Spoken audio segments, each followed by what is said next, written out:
welcome to the second module in our anti-racism series. In Module 1, you explored the roots of colonialism and whiteness. In this second module, we will explore who we are as educators and how our identities influence our pedagogies and relationships with learners. Introductions are about positionality. When you do equity work, it's important for others to know who we are, our bias, our lived experiences, so that they understand how we frame our teaching and learning. My name is Karen Devonish Mazzota, and I am a course director with the Faculty of Education at Glendon College, York University. I am also a French as a second language teacher and teacher librarian with the Toronto District School Board. My Guyanese parents were raised in a colonial environment that was and is riddled with issues of racism, shadeism, and linguistic imperialism. I'm very sensitive to the history of the colonial language that I've chosen to teach, French, and its role as a tool of oppression and resistance in Canada and throughout the world. It is from that place of personal conflict that I find myself in the field of French as a second language education. My name is Cecile Robertson, and I am a principal at Viamonde, one of Ontario's public francophone school boards. I have taught at the Toronto District School Board for over 25 years, as well as worked as a learning coach in the French as a second language department and as a vice principal in a dual-track school. My parents experienced French colonialism growing up in Morocco. As a child, I was aware of my family's colonial legacy when we moved to France. Growing up in Toronto as a francophone was challenging, as I struggled with finding my place in the French community. My educational trajectory has been rooted in understanding language imperialism and the impact it can have on personal identity, self-acceptance, and community within the francophone world and beyond it. The present module will be organized with the following topics. We will begin by challenging ourselves by examining our own identities as teachers through looking at personal bias, prejudice, power, and privilege.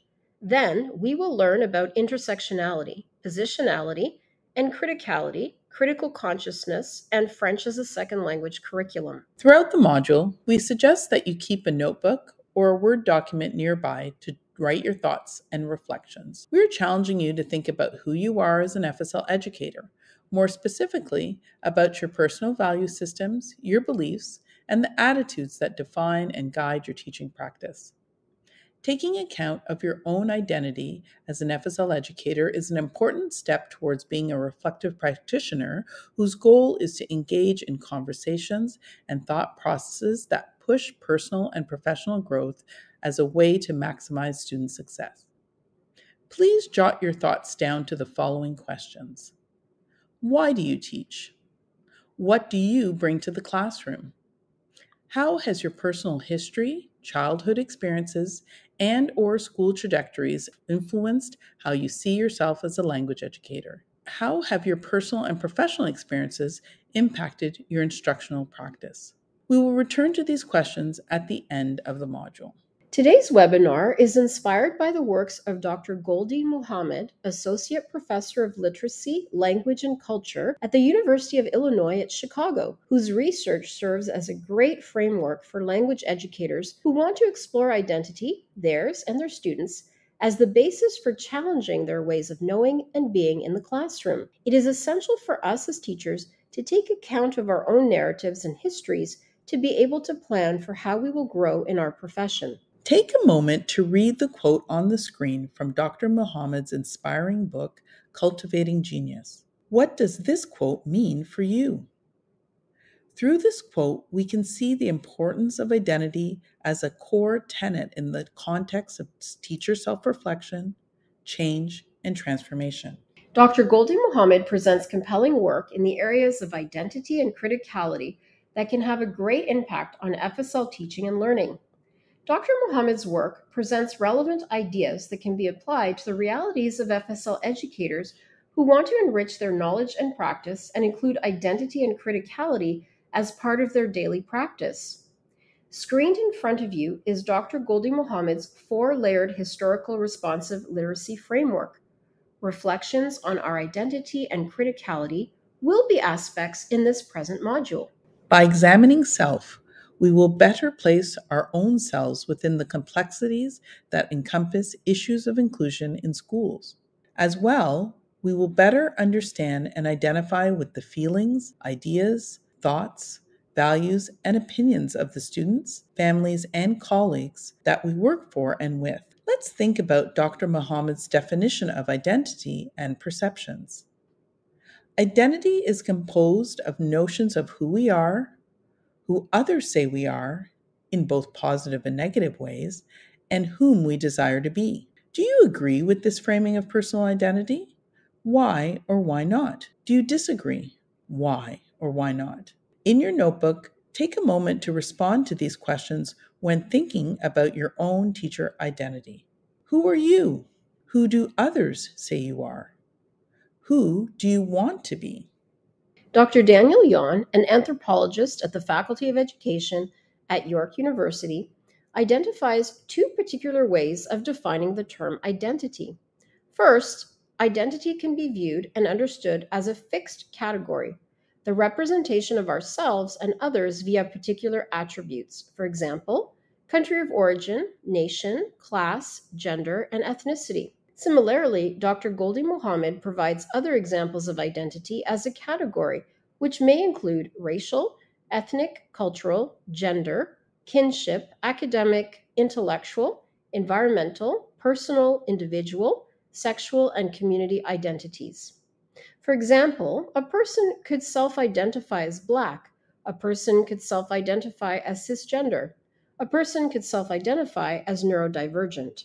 Jan posits that identity could also be thought of as a process of making identifications. In this way, identity is defined as a process that is both continuous and incomplete, constructed and open ended. Therefore, it is in constant flux of movement. The padlock on this slide represents the first concept of identity as a fixed category, a static label like saying Karen self identifies as a woman. The image of the scribble represents the second concept of identity, to which Jan refers as ever changing and dynamic, moving and shifting continuously. Dr. Goldie Mohammed asserts that identity is a complex and dynamic dance. Our identities are continually being redefined and defined and revised while we consider who we are within our sociocultural and sociopolitical environment. Mohammed, quoting Sutherland, astutely reminds us that identity is fluid, multi-layered, and relational, and is also shaped by the social and cultural environment. Think about the different ways you would describe yourself and or others would describe you, the various identities that you hold. Here are some examples. Age, education, location, ability, disability, race, class, geographic region, languages spoken, religion. The words you choose could finish this sentence. I am. Feel free to refer to slide 8 as inspiration for ways that you can describe your own identities. How you describe yourself and how others describe you may be different, are likely different. Why or why not? We will discuss this again soon. We just completed an activity where we listed our social identities and identifications. Think about the identities you listed and how each identity affects the other. Read this quote by Audre Lorde, who expresses the complexities of identity and the challenges associated with thinking about identities you possess solely as fixed categories. Each identity you carry has layers, and those layers are affected by your other identities. We will discuss this further in the following slide. The notion of identity is complex. This is where we need to understand the term intersectionality. Dr. Kimberly Crenshaw, a law professor at the University of California, introduced the theory of intersectionality, the idea that when it comes to thinking about how inequalities persist, categories like gender, race, and class are best understood as overlapping and mutually constitutive rather than isolated and distinct. According to Crenshaw, intersectionality is an analytic sensibility, a way of thinking about identity and its relationship to power. Originally articulated on behalf of Black women, the term brought to light the invisibility of many constituents within groups that claim them as members but often fail to represent them. In the context of education, understanding intersectionality can prove invaluable for teachers. It encourages educators to view their own identities and students' identities in a holistic way, acknowledging that experiences are influenced not just by one aspect of their identity, such as race, gender, or socioeconomic status, but by the intersection of these various identities. As educators, it is important for us to acknowledge our social identities and remain aware of it. When educators lack self awareness, they can unintentionally neglect their own role by not addressing fundamental questions about their own identity and motivations. Since we are also active participants in the learning journey, it is crucial to establish our position and grasp how we relate to the issues that arise in the classroom. Today, we are talking about identities and identifications of all types: race, gender, ability, sexual orientation, ethnicity, socioeconomic status, and now we will be talking about dominance and oppression, power and privilege. And there are times when people become uncomfortable talking about those concepts. If that's you today, have courage and let's engage in courageous conversations and another reflection together. Think of two aspects of your own social identity you would like to explore. If possible, choose one aspect in which you have been disadvantaged because of it, and one in which you have had advantages. Choose examples that are typical, they happen often, or are a pattern. Consider and complete the following statements. One aspect of my social identity is I have experienced disadvantages for this social identity when despite the disadvantage, one source of strength is another aspect of my social identity is I have experienced an advantage for this social identity when. As a follow up, here are some important questions for you to consider.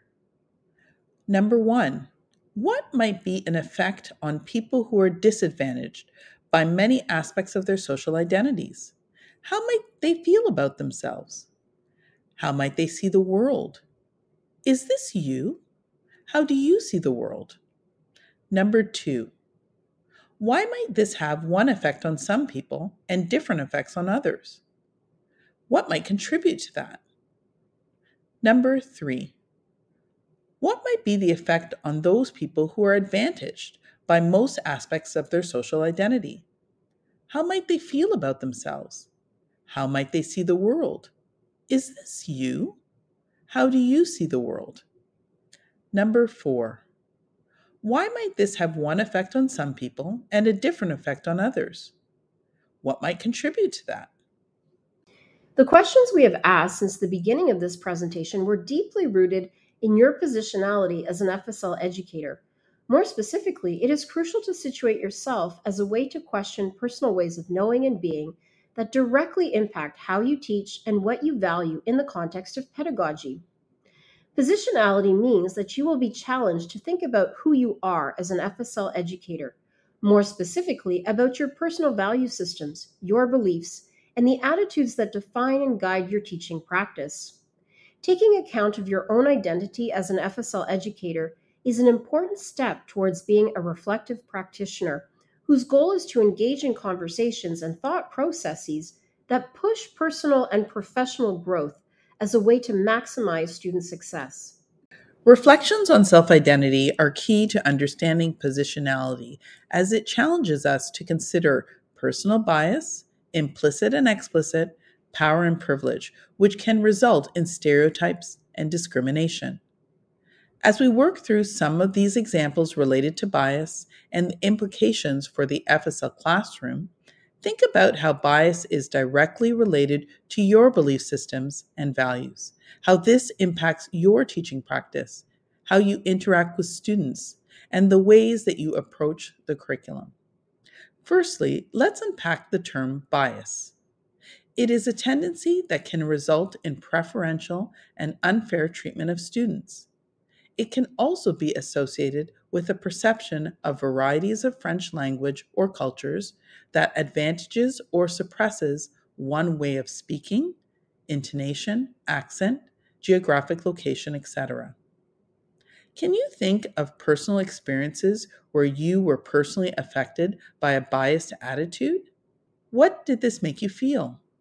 How do students feel when bias drives a teacher's attitude towards them? Implicit bias, in particular, points to the fact that as educators, we cannot be neutral. Teachers, at times, without consciously knowing it, hold judgments and belief systems about students based on, and not limited to, race, gender, social class, etc. It is imperative that we challenge our own limiting beliefs regarding culturally and linguistically diverse students in FSL.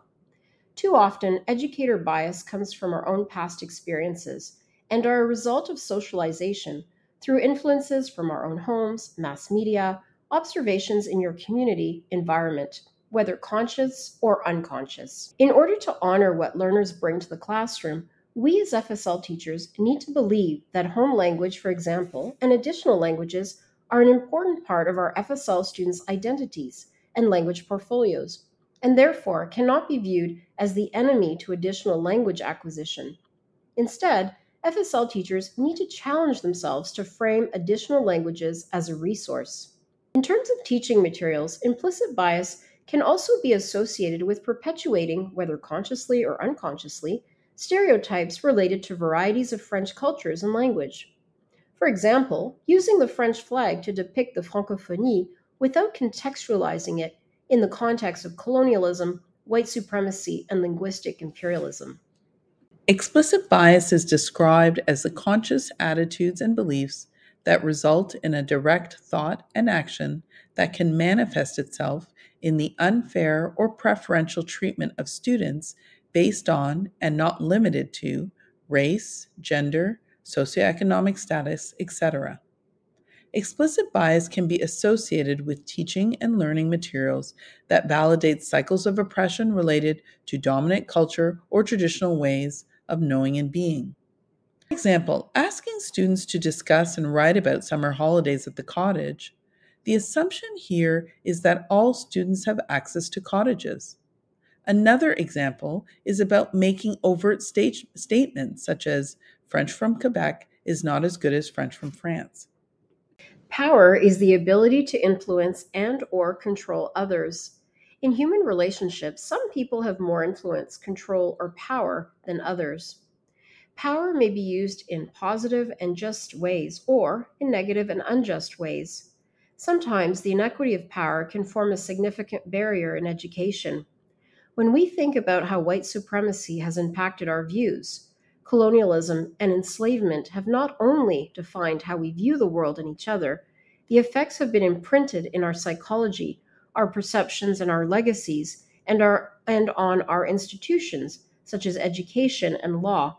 And they have had a serious effect on our curriculum, on our work in our classrooms, and on why, what, and how we teach. Privilege is a right or benefit that is given to some people and not to others. For example, privilege describes the advantage that wealthy and powerful people have over other people in a capitalist society that values those who have a lot of money. The image on the slide is a demonstration of privilege. If climbing a tree is valued and is a way to access rights or benefits in a given institution, then a fish is definitely without privilege in this scenario. Dr. Paul Gorski, the founder of Equity Literacy Institute and EdChange, challenges language educators to think about how we privilege whiteness when we essentialize culture. Essentializing is the idea that there is some singular and consistent true nature shared among large groups of people. As an FSL educator, when you think about what you personally value about varieties of French language and culture, do you privilege whiteness? When you think about what you value, teach, and share about varieties of French language and culture in your classroom, do you privilege whiteness? Why or why not? How or how not? What are the implications of these choices? Here are some questions to consider when exploring one's own privilege and power. Number one, how do I foster self reflection? Example, asking myself critical questions, challenging my preconceived notions, incite action for individual and institutional change? Number two, how do I recognize norms, power structures, and privilege? Number three, in what ways do we engage in the process of unlearning what has been previously learned as normal? Number four, what is knowledge? How is it created? And who does it benefit? And number five, who I am and what I bring, my identity, culture, and history. What does criticality mean, and what does it have to do with my teacher identity? Dr. Mohammed suggests that criticality is the capacity and ability to read, write, think, and speak in ways to understand power and equity in order to understand and promote anti oppression. Dr. Mohammed defines oppression simply as any wrongdoing, hurt, or harm. This can be racism, sexism, homophobia, ableism, or any other oppression. In her work, she discusses the difference between lowercase c, critical, which is just deep and analytical thinking, but critical with a capital C is related to power, equity, and anti oppression. It is helping youth to be woke sociopolitically. As a French as a second language educator, the curriculum asks us to teach students to learn aspects of culture in diverse French speaking communities around the world without asking educators to stimulate the development of a mindset to make sense of the social and political contradictions and tensions that exist. When we do our varied activities that focus on the diversity of the francophonie, it is so important to contextualize all perceptions and perspectives of those countries historical, social, political, and economic. A French as a second language educator who teaches with criticality must engage in anti oppressive teaching approaches that develop student critical consciousness by challenging students to question why things are the way they are. Let's reflect. When something is apolitical or neutral, it lacks criticality. What happens when the curriculum and the nature of the curriculum are not responsive to misrepresentations, injustices, or oppression of the times? Do I see myself as apolitical? What are the consequences of that choice on me, on my students? Does curriculum offer opportunities for children to understand race, gender, class, sexuality, or diverse religions? Let's turn to curriculum because it serves as the engine that frames our practice. In order to continue to do equity work, we must be willing to question, challenge, and re examine some of the underlying ideas and concepts found in the FSL curriculum. As a tool, the curriculum has the power to encourage students to develop their critical thinking skills and to engage in thought processes that explore elements of identity in the context of what is being taught.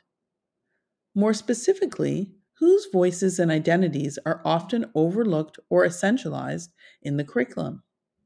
Are curriculum standards accessible to marginalized and or racialized learners? An important question to ask oneself as an educator is, how will my instruction engage students thinking about power, equity, and the disruption of oppression? As Dr. Muhammad astutely points out, friends, we must interrogate our curriculums, the ones we designed and the ones provided by our school districts.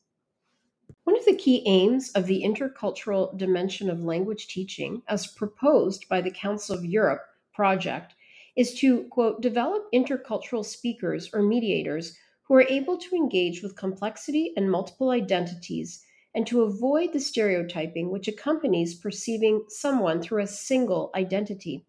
It is based on perceiving the interlocutor as an individual whose qualities are to be discovered rather than as a representative of an externally ascribed identity. End quote.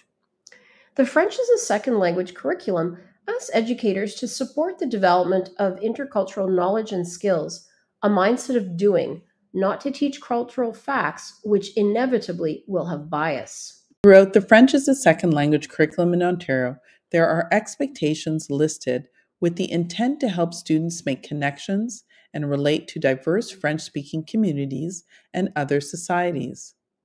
Students will develop skills in accessing and understanding information about various French-speaking communities and cultures and will apply that knowledge for the purposes of interaction. These expectations are key aspects of global citizenship, which encompasses citizenship at all levels, from the local school and community to Canada and the world beyond. So, what does this mean for you as an FSL educator? How do you develop a mindset for exploring identity and culture, self and others, while learning French as a second language? Through our exploration of identity, intersectionality, positionality, and criticality, we see that refining our own critical consciousness creates habits of mind that question, push back to institutional and personal systems. Influential psychiatrist and political philosopher Frantz Fanon said, quote, "Sometimes people hold a core belief that is very strong. When they are presented with evidence that works against that belief, the new evidence cannot be accepted. It would create a feeling that is extremely uncomfortable, called cognitive dissonance. And because it is so important to protect the core belief, they will rationalize, ignore, and even deny anything that doesn't fit in with the core belief." End quote. Take a moment to reread this quote. What does it mean to you as an FSL educator? What is a core belief that you are currently learning to unlearn? We now return to our overarching questions for this module presented at the beginning. Why do you teach?